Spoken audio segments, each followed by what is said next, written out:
सुनोगे इस क्वेश्चन का आंसर जो कि हिस्ट्री का है। अभी तक जितना क्वेश्चन बताया है वो सब समझ में आ गया है। तब इस क्वेश्चन को देखोगे जो फर्स्ट लेसन से है। क्वेश्चन है कि पुरातत्वविद हड़प्पाई समाज में सामाजिक आर्थिक भिन्नताओं का पता किस प्रकार लगाते थे, मतलब लगाते हैं। वे कौन सी भिन्नताओं पर ध्यान देते थे। मतलब ये सबसे पहले इसमें जानना है कि जो पुरातत्वविद हड़प्पाई समाज में, पुरातत्वविद का मतलब जो लोग पुराने चीजों को खोज करके उसके बारे में अन्वेषण करते, जो खुदाई से निकलता पुराना तत्व और फिर उसके बारे में वे लोग निरीक्षण करते। तो वही जो चीज है कि जो पुराना तत्व निकला हड़प्पा समाज में, तो उस समान से उस समय की, मतलब कि हड़प्पा समाज के समय की जो सामाजिक आर्थिक भिन्नता रही उसका पता किस प्रकार लगाया गया और वे कौन सी भिन्नताओं पर ज्यादा ध्यान देते थे पुरातत्वविद लोग। तो पुरातत्वविद हड़प्पाई समाज में सामाजिक आर्थिक भिन्नताओं का पता लगाने के लिए उत्खनन करते हैं। वे अन्य विशेषज्ञ वैज्ञानिकों की मदद लेकर लोगों की शारीरिक रचनाओं के बारे में अध्ययन करके अवशेषों के आधार पर लिए गए लिंग शारीरिक रचना को जानते हैं। मतलब कि सभी जो जानकारी मिलता है उन सभी को जानने का प्रयास करते हैं ताकि उन्हें पता चल सके। मतलब कि वे लोग पुरातत्व जो विद है वे लोग खुदाई करते हैं, पहले उत्खनन कार्य, उसके बाद जो भी वस्तु जो भी अवशेष मिलता है उस समय की उसको वैज्ञानिकों के मदद से उसके शारीरिक रचना के बारे में, बनावट के बारे में, उस समय की जो उपयोगिता रही उन सभी चीजों के बारे में जानने का प्रयास करता है लोग। वे अस्थियों का अध्ययन जीव वैज्ञानिकों की मदद से करके विभिन्न मानव प्रजातियां पशु पक्षियों के बारे में अध्ययन करते हैं। मतलब जो जीव वैज्ञानिक हैं इनकी मदद से उस समय हड़प्पाई समाज में पाए जाने वाले जो जीव जंतु हैं, मानव शरीर है, तो उस समय के जीवन के बारे में जानने का प्रयास करते हैं। पुरातत्वविद पुरातत्व में मिले उपकरणों, औजारों, धातु पदार्थों, बर्तनों आदि के आधार पर लोगों को सामाजिक आर्थिक स्तर के बारे में निष्कर्ष निकालते हैं। मतलब ये पुरातत्वविद जो लोग हैं, तो जो पुराने तत्व मिला उपकरण के रूप में, औजार के रूप में, धातु पदार्थ, बर्तन, ये सारे चीज जो मिले, इसी से उस समय के लोगों को सामाजिक आर्थिक स्तर के बारे में निष्कर्ष निकालते कि उस समय लोगों की सामाजिक आर्थिक स्थिति कैसी रही होगी। बहुमूल्य आभूषणों आदि का प्रयोग करने वाले समाज के और आर्थिक दृष्टि से सामान्य लोग माने जाते हैं, जबकि घटिया बर्तन और कम कीमती आभूषणों का प्रयोग करने वाले निर्धन लोग होते हैं। मतलब कि जो घटिया बर्तन का उपयोग करता, कम कीमती आभूषण जो होता है उसका उपयोग करता, वे लोग निर्धन होते। पुरातत्वविद निम्न प्रकार की विशेषताओं पर ध्यान देते, मतलब कि कौन सी विशेषता है जिस पर ध्यान देते, इस चीज को सुनोगे। सबसे पहली विशेषता है उनकी शारीरिक बनावट, जिस पर पुरातत्वविद सबसे ज्यादा ध्यान दिया। दूसरा उनकी सामाजिक स्थिति। तीसरा ध्यान रहा इन लोगों का विभिन्न लोगों की विभिन्न आर्थिक स्थिति, मतलब कि अलग अलग लोगों की अलग अलग आर्थिक स्थितियां, विभिन्न लोगों द्वारा किए जाने वाले भिन्न भिन्न व्यवसाय, मतलब कि अलग अलग प्रकार के लोग अलग अलग व्यवसाय किया करता। क्षेत्रीय आधार पर सामाजिक भिन्नताएं जैसे खान पान, मनोरंजन के साधनों की भिन्नता, मकानों का आकार और बनावट की भिन्नता, मतलब इन सभी चीजों का ध्यान दिया जाता पुरातत्वविदों के द्वारा। कब्रों में मिले शवों के साथ पदार्थों और धार्मिक परंपराओं या रीति रिवाजों की भिन्नता, मतलब ये जो रीति रिवाज और जो धार्मिक परंपरा थी इन सभी में जो भिन्नता पाई जाती थी, इन सभी बातों पर भी पुरातत्वविद लोग क्या करते, अपना ध्यान देते। विलासिता और गैर विलासिता की वस्तुओं के आधार पर लोगों के जीवन और राजनीतिक जीवन से संबंधित भिन्नताओं का अध्ययन, मतलब कि जो उस समय विलासिता की वस्तु के रूप में जो वस्तुएं थी उन सभी का भी निरीक्षण करके ये लोग उस समय की जीवन के बारे में जानने का प्रयास किया। इसके बाद अगला क्वेश्चन देखोगे जो दूसरा नंबर क्वेश्चन है मुहरे और मुद्रांकन पर एक टिप्पणी लिखिए कि मुहरे और मुद्रांकन क्या होते हैं। मुहरों और मुद्रांकन का प्रयोग जानोगे किस रूप में होता। तो मुहरों और मुद्रांकनों का प्रयोग लंबी दूरी के संपर्कों को सुविधाजनक बनाने के लिए होता था। मतलब कि मुहर और मुद्रांकन का प्रयोग अगर बहुत दूर तक कोई चीज भेजना है, आयात या निर्यात करना है, तो उस चीज के लिए मुहर और मुद्रांकन का प्रयोग होता। कल्पना कीजिए कि सामान से भरा एक थैला एक स्थान से दूसरे स्थान तक भेजा जा गया। उसका मुख रस्सी से बांधा गया और गांठ पर थोड़ी गीली मिट्टी जमा कर एक या अधिक मुहरों को दबाया गया, जिससे मिट्टी मुहरे की छाप पड़ गई। यदि इस थैले के अपने गंतव्य स्थान पर पहुंचने तक मुद्रांकन अक्षुण्य रहा तो इसका अर्थ था कि थैले के साथ किसी प्रकार की छेड़छाड़ नहीं की गई। मुद्रांकन से प्रेषक की पहचान का भी पता चलता था। मतलब कि अगर किसी भी चीज को उस समय सुरक्षित भेजा जाता, दूसरे स्थान तक दूर भेजना है, तो सबसे पहले जो भी आयात वाली जो वस्तु रहती उसको बांधा जाता और उसके मुंह पर क्या किया जाता, गीली मिट्टी लगा दिया जाता और इस पर मुहर दबा दिया जाता। अगर गंतव्य स्थान तक जहां पहुंचाना है वहां तक पहुंचने के पहले अगर जो मुहर लगा है वो टूटा फूटा मिलता है, मतलब कि खोला गया है, सामान को देखा गया है, उसमें छेड़खानी किया गया है, अगर वैसे के वैसे ही गंतव्य स्थान तक पहुंचता है जिस तरह से मुहर लगाया गया था, तो इसका मतलब कि जो वस्तु है वो सुरक्षित और बिना किसी छेड़छाड़ के वहां पहुंचा दिया गया है। तो इस तरह से मुद्रांकन और मुहर का प्रयोग किया जाता। तो ये टिप्पणी समझ में आया। इसके बाद जो क्वेश्चन है, अगला क्वेश्चन, कि हड़प्पाई लिपि एक रहस्यमय लिपि थी। इसको स्पष्ट करना है कि जो हड़प्पाई लिपि थी यह एक रहस्यमय लिपि थी, मतलब कि इसका क्या रहस्य था। तो सामान्यतः हड़प्पाई मुहरों पर एक पंक्ति में कुछ लिखा है जो संभवतः मालिक के नाम और पदवी को दर्शाता है। मतलब कि जो हड़प्पाई मुहर मिला उस पर एक पंक्ति में लिखा गया था मालिक के नाम और उस मालिक के पदवी का नाम। जैसे कैसे अभी नाम दर्शाया जाता है, जैसे प्लेट देखता है लोग ना, तो प्लेट में एक लाइन लिखे रहती है जैसे मुखिया के नाम, मतलब कि एगो नाम लिख दिया गया है और पद कौन सा है, वो मुखिया है कि सरपंच है या फिर मान लो एसडीएम है, डीएम है, वीडियो जो कुछ भी है उसके पदवी को दर्शाया जाता। इसी तरह से हड़प्पाई सभ्यता में भी दर्शाया जाता। हड़प्पाई मुहर पे यही लिखे रहता उस मालिक का नाम और उसके पदवी।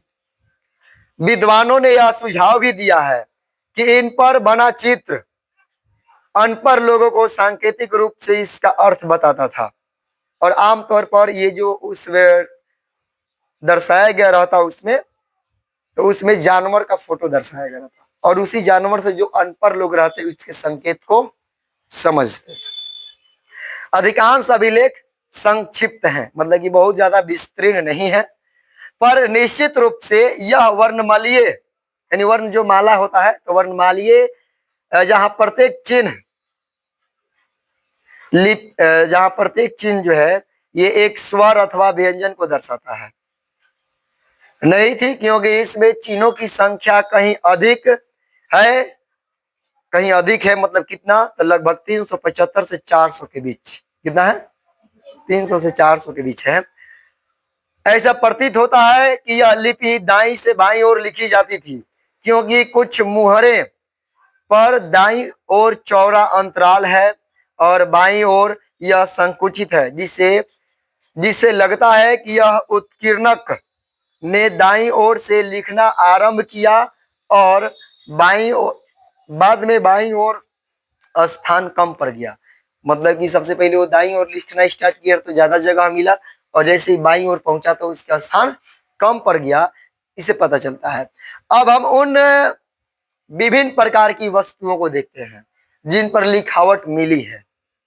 मुहरे, तांबे के औजार, मर्तबानों की औवट, तांबे तथा मिट्टी की लघु पट्टिकाएं, आभूषण, अस्थि, छरे और यहाँ तक कि एक प्राचीन सूचना पट मतलब कि जो सूचना देने के लिए जो बोर्ड लगे रहता। याद रखें, हो सकता है कि नष्ट प्राय वस्तुओं पर भी लिख जाता हो। क्या इसका यह अर्थ लगाया जा सकता है कि साक्षरता व्यापक थी? मतलब कि उस समय भी ये लिखी हुई चीजें मिलती थी, हड़प्पा सभ्यता के समय में भी। तो इससे ही पता चलता है और अनुमान लगाया जा सकता है कि उस समय भी साक्षरता जो है वो व्यापक थी। इसके बाद अगला क्वेश्चन देख रहे हो कि अगला क्वेश्चन है हड़प्पा संस्कृति के बारे में जानकारी के क्या स्रोत है? मतलब कि किस स्रोत से हड़प्पा संस्कृति के बारे में हमें जानकारी मिलता है? हड़प्पा संस्कृति के बारे में जानकारी कराने वाले अनेक स्रोत उपलब्ध हैं। सर्वप्रथम हड़प्पा एवं मोहनजोदड़ो जैसे विभिन्न नगरों की खुदाई से प्राप्त विभिन्न भवनों, गलियों, बाजारों, स्नानागारों आदि के अवशेष हड़प्पा संस्कृति पर प्रकाश डालते हैं। मतलब इन सभी अवशेषों से हड़प्पा संस्कृति के बारे में हमें जानकारी प्राप्त होती है। इन अवशेषों से हड़प्पा संस्कृति की नगर निर्माण एवं नागरिक प्रबंध के विषय में भी पर्याप्त जानकारी प्राप्त होती है। दूसरा चीज जिससे हमें इसकी जानकारी मिले तो दूसरा स्रोत है कला के विभिन्न नमूनों से, जैसे मिट्टी के खिलौने, धातुओं की मूर्तियां, विशेषकर नाचती हुई लड़की की तांबे की प्रतिमा आदि से हड़प्पा के लोगों की कला एवं कारीगरी पर पर्याप्त प्रकाश पड़ता है। मतलब कि उस समय के लोगों जो रहे लोग हड़प्पा सभ्यता के समय, तो उन लोगों की भी कलाएं जो हैं वो प्रदर्शित होती है इन अभिलेखों से। मोहरों यानी जिसको सील्स बोला जाता है, मोहरों मतलब कि जैसे नहीं इसे सील लगा देना, मोहर, जैसे मान लो मेरे कोचिंग का है इसे मोहर लगाना, तो इस तरह से मोहर। तो मोहरों से जो अपने में ही हड़प्पा संस्कृति के विभिन्न पहलुओं पर काफी जानकारी प्राप्त होती है। इनसे हड़प्पा संस्कृति से संबंधित लोगों के धर्म, पशु पक्षियों एवं पेड़ पौधों तथा लिपि के उपस्थिति में से यह अनुमान लगाया जाता है कि हड़प्पाई लोग पढ़े लिखे थे। मतलब इन सभी से पता चलता है कि हड़प्पाई लोग जो थे वे लोग पढ़े लिखे थे। इस लिपि के पढ़े जाने के बाद उनके संबंध में कई महत्वपूर्ण जानकारी प्राप्त होगी। मतलब कि अगर इन लिपियों को पढ़ा जाए तो और भी बहुत सारी जानकारियां जो है वो प्राप्त होंगी। इसके बाद लास्ट क्वेश्चन दिख रहा है कि सिंधु घाटी सभ्यता के लोगों द्वारा बनाए मिट्टी के बर्तनों की विशेषता थी। मतलब कि क्या विशेषता थी ये बताना है। मतलब क्या विशेषता थी मिट्टी के बनाए गए बर्तनों की, इसको बताना है। और यहाँ देखोगे क्वेश्चन में छोड़ दिए हैं क्या, तो लोग लिखा है लोग ना क्या, ठीक है। सिंधु घाटी के लोगों द्वारा प्रयोग में लाए जाने वाले बर्तन चाक पर बने हुए होते थे। यह बात स्वयं में स्पष्ट करती है कि यह संस्कृति पूरी तरह विकसित थी। मतलब चाक पर बनाए गए थे, मतलब उस समय तक ये चाक विकसित हो गया था। चाक मतलब समझता है लोग ना, ये जो घुमाने वाला रहता है कुम्हार के यहाँ, तो उसी से ये बनाया गया था बर्तन, जिससे पता चलता है कि यह संस्कृति जो है पूरी तरह विकसित थी। दूसरी विशेषता, रूप और आकार की दृष्टि से इन बर्तनों की विविधता तथा सुंदरता आश्चर्यजनक है। मतलब कि रूप और आकार की दृष्टि से देखा जाता तो इस समय जो सिंधु घाटी सभ्यता के समय में जो बर्तन मिलते वे सुंदर और विविधता मिलता। मतलब कि इसमें अलग अलग प्रकार की चीजें मिलती, सुंदर भी मिलता। तीसरा चीज, पतली गर्दन वाले बड़े आकार के घड़े घड़े तथा लाल रंग के बर्तनों पर काले रंग की चित्रकारी आदि हड़प्पाई के बर्तनों की विशेषता है। और चौथी विशेषता, इन बर्तनों पर अनेक प्रकार के वृक्षों, त्रिभुजों, वृत्तों और वेलों आदि का प्रयोग करके अनेक प्रकार के खिलौने तथा नमूने बनाए गए थे। मतलब कि इन बर्तनों पर ये सभी चित्र भी बनाए जाते और उसी तरह से ही जो मिट्टी के बर्तन थे उसका अलग अलग खेलने वाला सब खिलौना बनाया जाता। कहीं से मिट्टी वाला जात देखा है लोग ना, छोटे में जो कुम्हार लेके आते थे घर पे, तो इसमें एगो जात मंगाया जाता कि जात दी हो, काय कहती हो बबुआ सब खेलियन सन इस जात से। तो जात से खेल तू लोग खेला है लोग इस जात से। जात एक्स्ट्रा भी मंगाया जाता है कि ये ए बाबा एगो तनी ज्यादा जात लेके आइयो, एगो टूटे तो दूसरा से खेला जाएगा जात। हाँ वही जाता था ना, इस तरह से वो जाता हुआ बने रहा था, ठीक। इस तरह से रहा था, इसमें लगे रहा था, और फिर ऊपर से एगो रहा था इस तरह से, और इसी को इसे घुमाया जाता, जहाँ छोट में खेलने को मिला था। अब हालांकि ये सब चीज नहीं आता है, अब इसलिए नहीं आता है कि अब सब तो बेचारा उठते सूतते सब गेम खेलता है, मोबाइल चलाता है, इसलिए जांच से खेलने के लिए टाइम नहीं मिलता है। अब तो अधिकांश जो है सब कोनो दियरी भी नहीं बिटोरता है। लेकिन अभी कुछ दिन पहले जो बोला जाए, 10 या 12 साल पहले जो है दियरी बीनने का काम, मतलब कि पूरा दिवाली बीत गया, तब बिहान बेला पूरा बिटोरा जाएगा दियरी, और उस दियरी से तरजुई भी बनाया जाता। दियरी के तरजुई बनाए लोग ना, कांटी से खोद खोद के फिर उसमें बना के आराम से टांगा जाता खेलने के लिए। हालांकि अभी ये सब चीज कांटी से यहाँ छेद किया जाता, 3 को छेद करना होता उस दियरी में, 3 जगह, और फिर उसको टांगा जाता, फिर उसमें उसमें जोखा भी जाता, फिर उसके बाद से उसके लिए खेलना, उसी दियरी में बनेगा भोजन, उसी में पताई के पूरी बनेगा, खाना है, उसी से खाता भी था लोग। ये सभी छोटे बच्चों की बात है, खेलने के लिए मिट्टी बर्तन। तो इस तरह से ये जो क्वेश्चन है सभी समाप्त होता है। इसके बाद देखोगे अगला सब्जेक्ट।